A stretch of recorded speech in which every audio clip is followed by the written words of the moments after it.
filming tonight, so we gotta get the mood right. Yeah. Got my throat chakra crystals so that way I can say everything that's needed to be said, okay?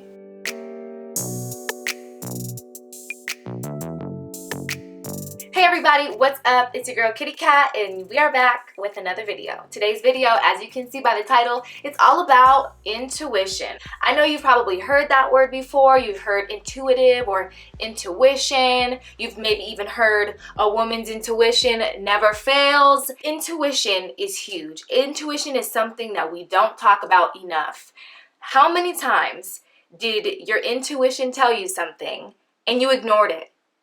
You ignored it. You had that feeling inside that was like, I don't know about this, but I'm just gonna roll with it anyway, and then disaster. I'm gonna talk about intuition today and why you need to trust it, how you can trust it. Let's get down with a little bit of like a definition, okay?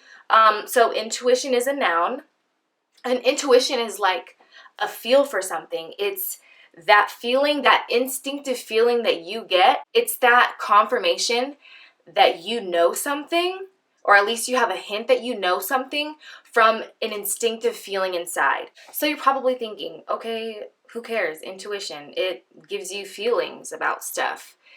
It gives you feelings about stuff that could save your life, that could keep you safe.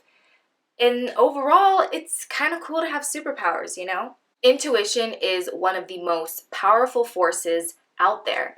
And they say that a woman's intuition is even more powerful, honey. I'm going to give you a couple examples of how intuition has played in my life and why trusting your intuition is so important and so vital for your well-being and your overall success and happiness in life. I would say working in retail really helped me get a good handle on my intuition and following that gut feeling. When you work retail, there are people who steal, okay? I could make so many videos about catching people stealing, and y'all, it's wild. I would always tell people, like, you know what, once you've worked in retail so long, it's like when someone comes in that's stealing, you just get that feeling as soon as they come in.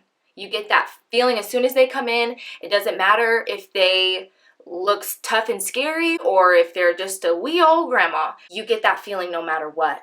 And you have to trust it. And 9 times out of 10, you're right. You're right. Yeah, you might have those instances where maybe you thought somebody was stealing and they weren't. Okay, cool. They didn't steal. But like, it's better to be 2 steps ahead than 2 steps back, baby, okay? This example, y'all, this is gonna be a mini story time, but it's mad juicy, okay? Like literally juicy. A few years back, when I first started working in cosmetics, I was a beauty consultant. But when you work in the beauty industry, every couple of months, every time new products come out, they get everybody together and they teach you about the new product. You get to try it on. You might even get to take it home as gratis. And they just teach you what the new product is, how to sell it, yada yada. So I met this lady at one of the trainings, and every time we had training together, we would always go for drinks because we didn't work in the same store. So we would always go for drinks and we'd hang out, and she was my friend. Like, I really liked her. And so we were friends for probably about 6 months, and there was a training for work and we were planning to go have a drink together. She was like, hey, I'm going to be in Denver. Let's have a drink together. And I was like, girl, yes. And so the night before we were supposed to meet up, she asked me, hey, is it okay if I bring my nephew? He lives in Denver too. And I said, yeah, that's fine. You know, I'm a go with the flow kind of girl. I said, yeah, the more the merrier. Like, that's totally fine. And so the next day, you know, I'm drinking with her and I started feeling kind of tired and I wanted to go home.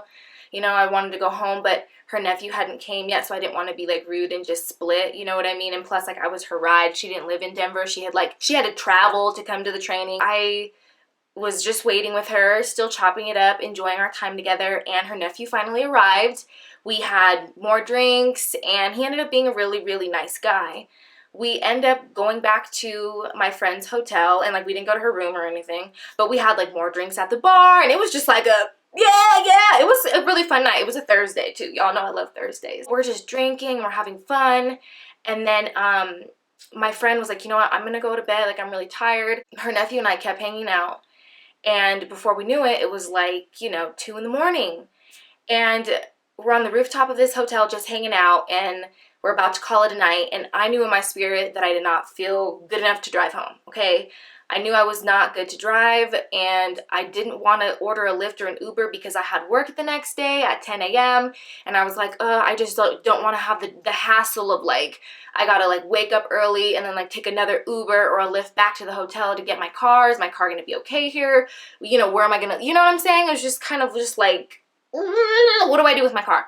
So I asked her nephew. I said, hey, like, I know we just met, you know, but we had been hanging out for like hours at this point. We had been hanging out for probably like 6 hours at this point. So I feel like he and I kind of knew each other. And I was like, look, I know I just met you tonight. And this was on like, not even on any romantic-ish or sexual-ish. It was just like, as a friend, hey friend, I'm feeling a little under the influence. Is it okay if you drive my car to your place and I just like sleep on the couch? I'll dip in the morning. Like I have to be up early for work, but I'm not okay to drive right now. You know, her nephew was really kind about it and very understanding. And he said, yeah, absolutely. I don't believe in drinking and driving either. If you want to sleep on my couch, you're more than welcome to. So we go to his house, and he lived in, if you are from Denver, then you'll kind of like know, but he lived in the Park Hill area. Park Hill is a really old neighborhood in Denver. It is like one of the oldest neighborhoods. It used to be like suburbs, then it was like a blood neighborhood, and now they're trying to gentrify it, okay? So anyways, he lived in Park Hill, and the house he lived in was like mad old, you know? He told me his house was built in the 1920s. So I was just like, whoa, this house is like old. And I always get very nervous when I go into older homes because you don't know what was there before, especially if it had been there such a long time. Like several people could have lived there. Like you just don't know. So I'm always just kind of like, whenever I find out like something is old, I don't like to go to old places. He even had like a furnace instead of like a regular, just turn on the heater. He had a furnace, okay? So it was an old house. Hardwood floors, creaked everywhere, but still like very like hipster and cute and nice. I was just relieved that I had a place to stay, you know, and rest my head for a few hours and sober up so I could drive home for work the next day. I'm sitting on his couch. He was sitting on like a couch that was next to me, so we weren't sitting on the couch together. And I was feeling a little bit spooked because the house was so old, but I was just trying to tell myself to just calm down, like, kitty cat, girl, it's fine. And also I had been drinking, so I was like, girl, it's okay, it's okay. And y'all, this is something that like, this is one of the first times this ever happened to me. But if something like this happens to you, or something similar happens to you, I want you to listen, okay? So this is what happened, okay? So I'm sitting on the couch. I think we're watching a little bit of TV, you know, before like we fall asleep. And I hear a voice. I don't know if it was like a man's voice or a lady's voice. It was just a loud voice. It was a loud voice, and it was booming. And this is what I heard. Get out! That is what I heard. Like literally, like crisp, clear as day. I just heard get out. I don't know. I mean, I guess maybe it was a lady voice. I don't know. But maybe it had a little feminine twang. But that was the voice that I heard. I heard get out. And I was spooked because I'm already like, oh my God, this is an old house, you know? And I just ignored it. I was like, ignore, ignore, ignore. Get out, right? I literally heard get out. And I'm thinking, kitty cat, you're on one. You need to go to bed. You need to just chill. So her nephew and I actually ended up hitting it off so well that we ended up dating. Of course, I had a lot of happy times, but there were a lot of toxic times. And it was a karmic relationship. We were one of those couples that broke up like 12 times. This is like, you know, the 8th time that I've left him or something. And I remember like I picked up a pair of like pants. I saw like in the you know, the label in the pants, like that says the size.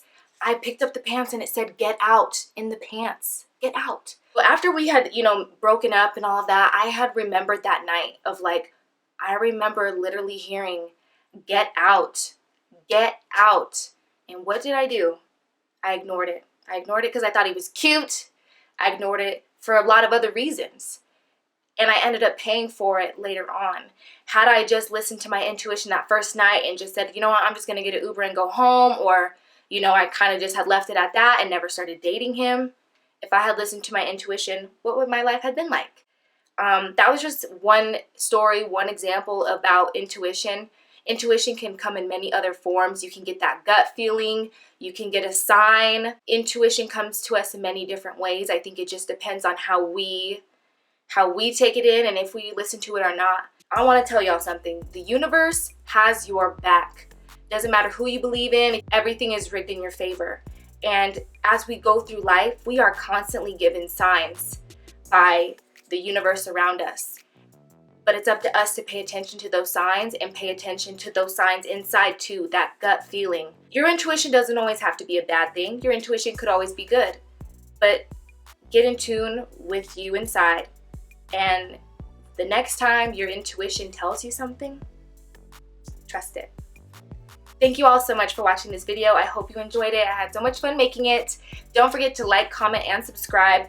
Tell me about a time that you followed your intuition, or tell me about a time that you didn't follow your intuition. What happened? All right. Thank you all so much for watching all the way to the end. I will see y'all in my next video. Bye.